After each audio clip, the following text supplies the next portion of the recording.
조금이라도 반항하는 기색이 보이면 그들은 가차 없이 대검으로 배를 쑤셨다. 대검으로 배를 쑤셔? 시위 군중들은 불과 10여 분도 못 되어 산산이 흩어질 수밖에 없었다. 공수대원들은 골목마다 뛰어다니면서 주변에 숨어있는 청년들을 두들겨 패고 나서 손목을 뒤로 돌려 포승으로 묶고는 트럭에다 던져 올렸다. 차 위에서는 무전병이 기다리고 있다가 체포되어 올라온 즉시 발가벗기고 굴비 엮듯 엎드리게 하고는 계속 난타했다. 거리에는 일시에 살기가 맴돌았고 골목마다 비명과 흐느낌이 요란했다. 황석영, 죽음을 넘어 시대의 어둠을 넘어에서 발췌하고 일부 보충. 당시 광주 일원에는 공수특전사 소속의 제7공수여단 여단장 신우식 준장이 주둔하고 있었으나 18일 영치를 기해 계엄이 확대되자 주둔지를 이동한다. 1. 제7공수여단 제31대대 대대장 박중일 중령은 18일 새벽 0시 5분을 기해 전북대학교 교정을 장악하여 42명의 학생을 연행한 후 그곳에 주둔한다. 2. 제7공수여단 제32대대 대대장 이종환 중령은 18일 새벽 1시 25분 충남대학교를 장악하였다. 이미 학생은 없었다. 3. 제7공수여단 제33대대 대대장 권성만 중령은 18일 새벽 2시 전남대학교 교정을 장악하여 32명의 소요 학생을 연행한 후 주둔한다. 소요 학생? 소요 학생. 4. 제7공수여단 제35대대 대대장 김일옥 중령은 18일 새벽 2시 30분에 조선대학교 교정을 장악하여 23명의 소요 학생을 연행한 후 주둔한다. 월간 말 1988년 5월 18일 당시의 상황이 워낙 급박했기에 당일의 사진은 한 장도 남은 것이 없다. 비극은 사흘 후인 21일에도 일어났다.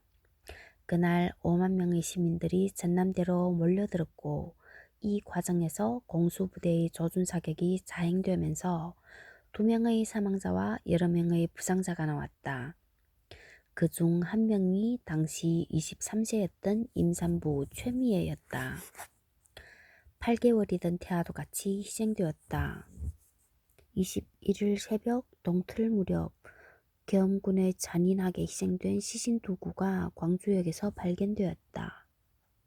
285페이지 도표.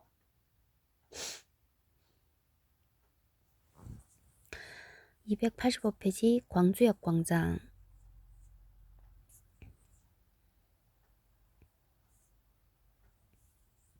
이곳에서 광주민중항쟁 당시 광주 시민과 계엄군 사이에 치열한 공방전, 일명 광주역 전투가 벌어졌다. 5월 20일 오후 3시 그동안 광주 시내를 누비면서 직접 목격한 공수부대의 만행에 격분한 택시기사들이 이곳에 모였다. 시작은 약 50여 대였다. 이는 곧 저녁에 금남로에서 벌어진 대규모 차량 시위로 이어졌고 그에 같은 시간 광주역에 주둔해 있던 계엄군은 시민들을 향해 발포하여 5명의 사망자와 11명의 부상자가 나왔으며 공수부대의 첫 순직자 해석 285페이지 최근까지 광주 항쟁에서 목숨을 잃은 계엄군 병사들은 법적으로 전사자였지만 현재는 순직자로 신분이 바뀌었다.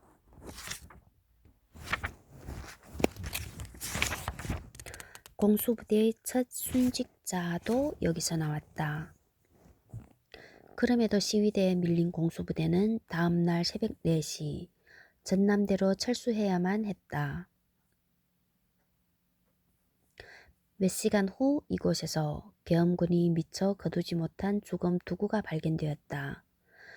이들 죽음이 전남도청 앞 광장으로 옮겨지자 소식을 들은 시민 수십만 명이 적극 동참함으로써 항쟁은 절정으로 치달았다. 286페이지 도표 1980년 당시 하늘에서 본 공영 터미널 전경 사진 금호그룹 286페이지 옛 시외버스 공영터미널 일대 현 광주은행 본점. 이곳은 5.18 광주민중항쟁 당시 시외버스 공영터미널이 있는 교통중심지였다.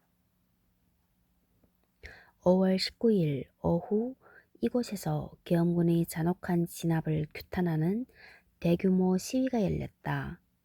계엄군은 대합실과 지하도에까지 난입하여 총검을 휘둘러 일대는 순식간에 피비린내 나는 아수라장으로 변했다.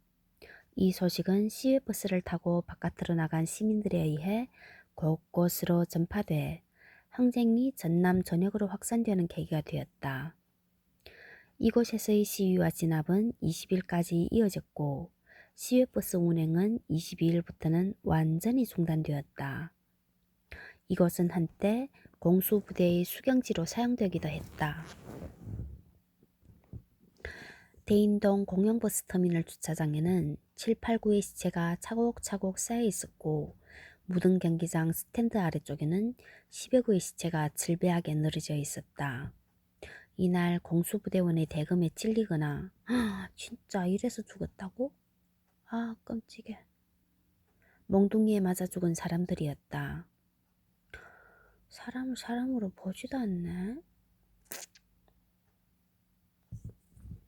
이 같은 시체들은 공수부대원들이 분해서나 노인들에게까지 무차별 난타해서 많은 사람을 죽였다. 머리통을 때려 즉사시켰다. 임산부를 죽였다는 풍문들이 사실이라는 증거물이 된 셈이다. K씨 40세는 이렇게 증언하고 있다. 저는 이날 낮 시골에서 올라오는 어머니를 마중하러 공영 터미널에 갔었습니다. 그러나 시외버스들이 제대로 운영되지 않아 돌아오려고 광남로 쪽으로 나 있는 문을 나와 걸어오는데 시외에서 버스가 들어오는 입구 안쪽에 시체들이 차곡차곡 쌓여 있었어요. 야, 아마도 7, 8구는 되었을 겁니다.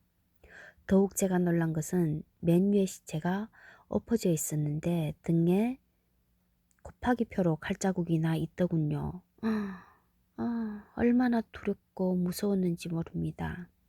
5.19 18시경 김명택 10일간의 취재수첩 사계절 1988 287페이지 5.18 최초 발포지 동구 계림동 250-91번지 광주고등학교가 인접한 이곳은 5.18 광주 민중항쟁 때 계엄군이 비무장 시민을 향해 최초로 발포를 했던 장소이다. 5월 19일 계엄군 장갑차가 시위군중에게 포위되자 군은 시민을 향해 발포하면서 당시 조대부고에 다니던 학생이 총상을 입었다. 이 사실이 알려지자 그러지 않아도 계엄군의 만행에 격분한 상황인 시민들의 투쟁이 한층 더 거세지는 계기가 되었다. 288페이지 광주 MBC 애터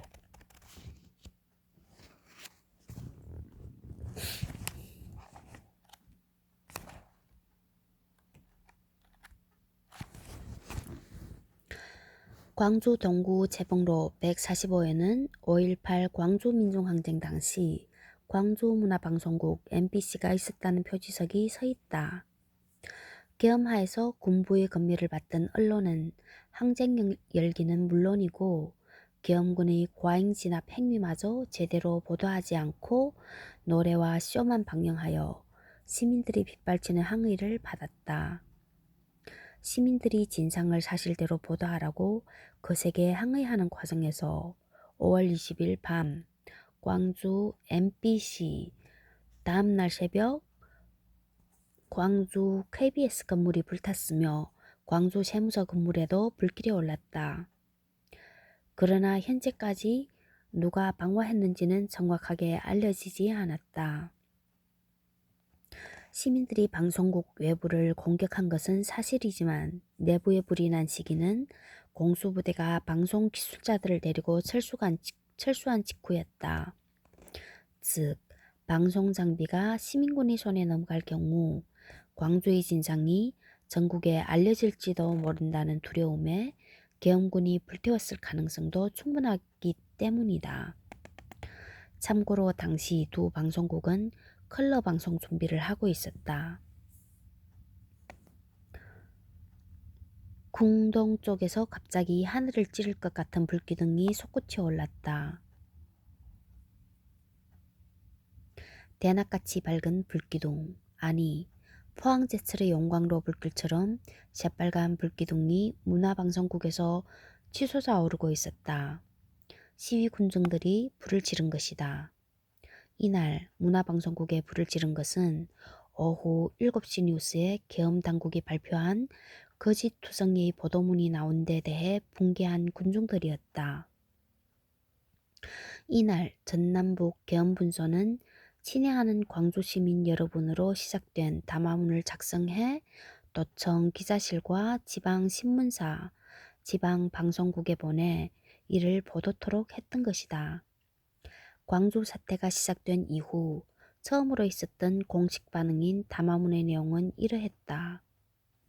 지난 18일과 19일 양일간의 소요 진압 과정에서 연행된 학생과 일반군은 군에서 잘 보호하고 있으며 그중 가벼운 범법자와 잘못을 반성하는 일부 학생을 석방 조치했으며 나머지 학생에 대해서도 조사가 끝나는 대로 선별해서 추가 석방할 것이며 소요 주모자나 범법 행위가 지나친 학생은 엄히 처리할 것입니다.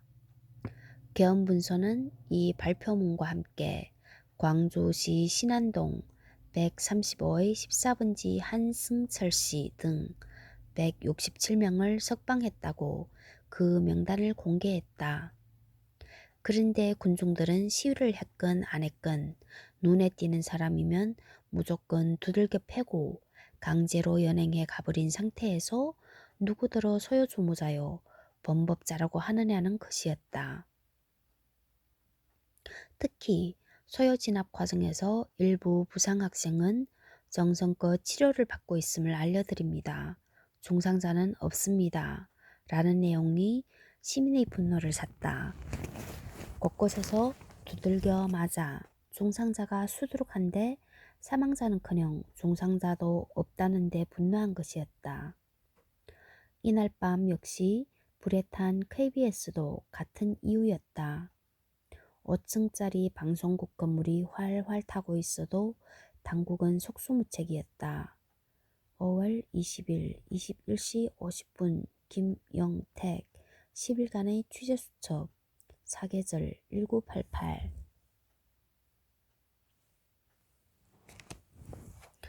289페이지 그림 19일 오후 9시 40분 계엄당국이 신문방송 등 전 언론을 장악한 다음 공수부대에 저항한 광주 시민들을 폭도로 몰자 여기에 분노한 시민들이 궁동에 소재한 MBC 방송국을 태우고 이어 신안동에 위치한 KBS 방송국을 불태웠다. 사진 황종군 건 여기에다가는 시민들이 방송국을 태웠다고 나오네.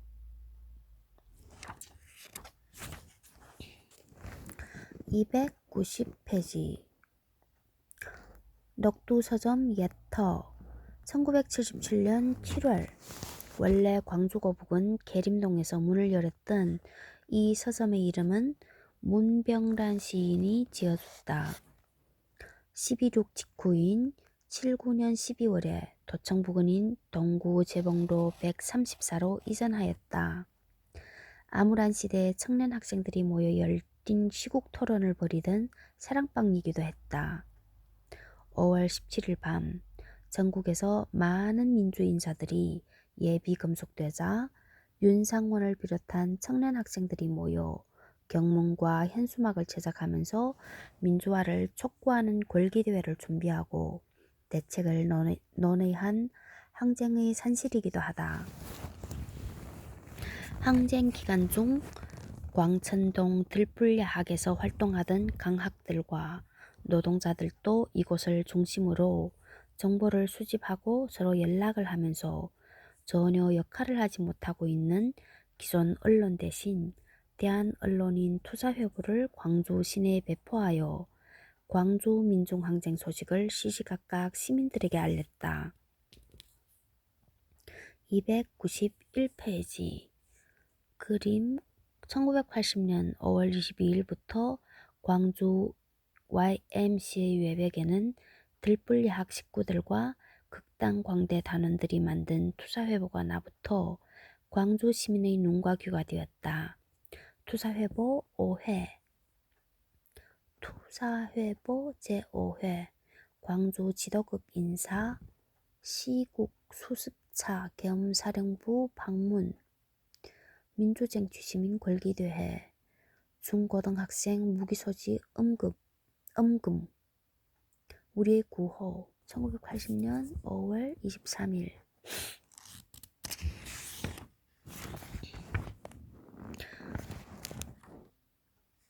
292페이지 해야 할 이야기 광주의 전설 광천동 들불야학 광천동은 원래 비만 오면 잠기는 상습 침수 지역이었다가 광주천에 제방을 쌓아 피난민과 불황자 수용소를 세우면서 생긴 마을이다. 이후 식품과 의복 관련 경공업 공장 그리고 기아 자동차에 납품할 부품을 생산하는 공장들이 주변에 대거 들어오면서 광주의 구로공단 같은 곳이 되었다. 주민의 대다수는 하루 벌어 하루 먹고 사는 극빈층이었다. 광주시는 1970년 7월 이곳에 총 184세대, 한 세대당 6, 7평 정도 되는 시민아파트를 지어 주민들을 입주시켰다. 광천시민아파트는 광주 최초의 아파트였지만 사실상 시멘트로 만든 판자촌이나 다름없었다. 여기에 YMCA 출신 운동가들이 신협활동을 시작했고 나중에는 들불야학의 근거지가 된다. 들불야학의 창시자는 20대 초반의 전남대생 박기순이었다. 그녀는 광주 출신으로 귀향을 선택한 전복길 서울대, 최기혁 외국어대, 김명철 서울대 등의 도움을 받고 여기에 대한 해석 292페이지 동향인 서울소재대학 출신자들이 도움을 받았다는 점에서는 부산 양서협동조합과 비슷한 면이 있지만 지역대학 출신들의 역할은 광주 쪽이 더 컸던 것으로 보인다. 수유리에 살던 전복길의 고모는 박관현을 숨겨주기도 했다. 이거 어디서 들었던 것 같은데?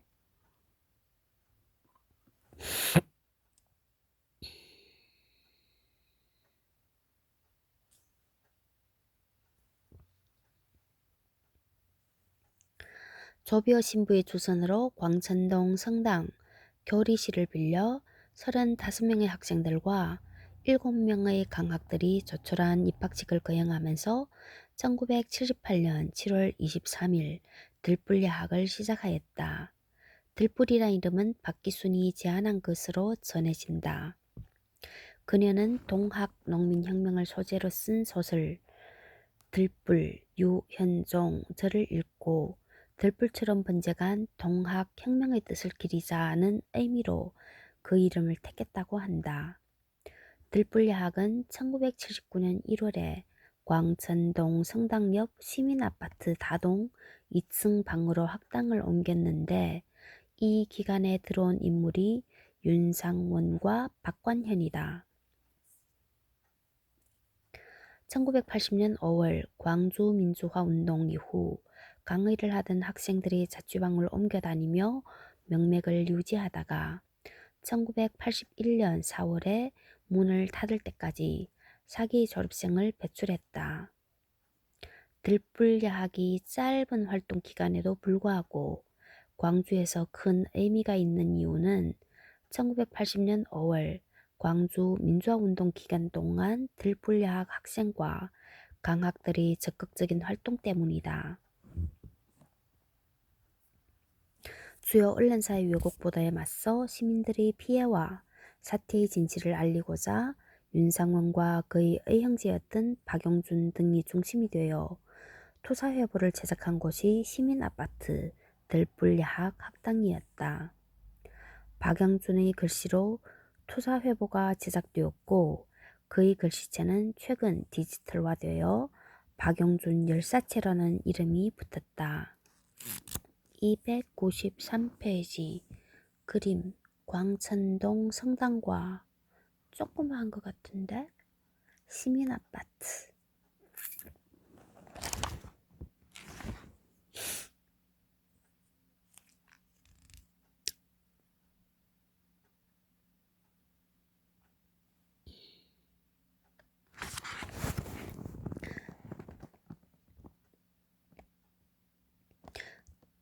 들불야학이 열렸던 광천동 성당의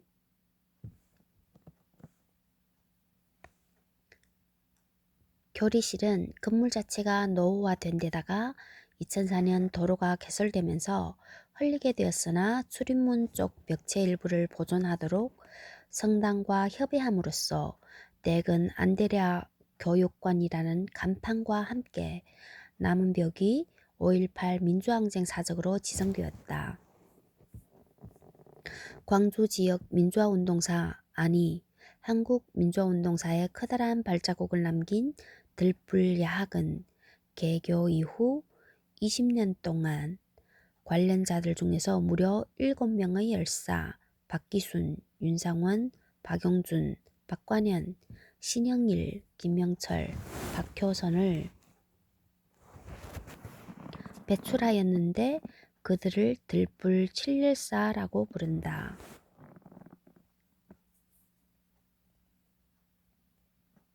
그들의 얼굴을 북두칠성 모양으로 새긴 조형물이 2002년 5월 19일에 5.18 자유공원에 세워졌다.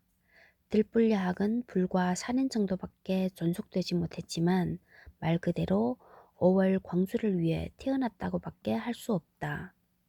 따라서 광천동 성당과 시민아파트는 80년 5월 계엄군과의 전투가 벌어진 곳은 아니지만 5월 광주와 떼놓을 수 없는 공간인 것이다.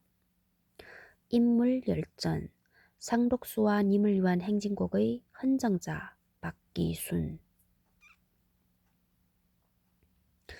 연유야 어찌되었건 상록수와 님을 위한 행진곡 두 노래를 모르는 한국인은 드물 것이다.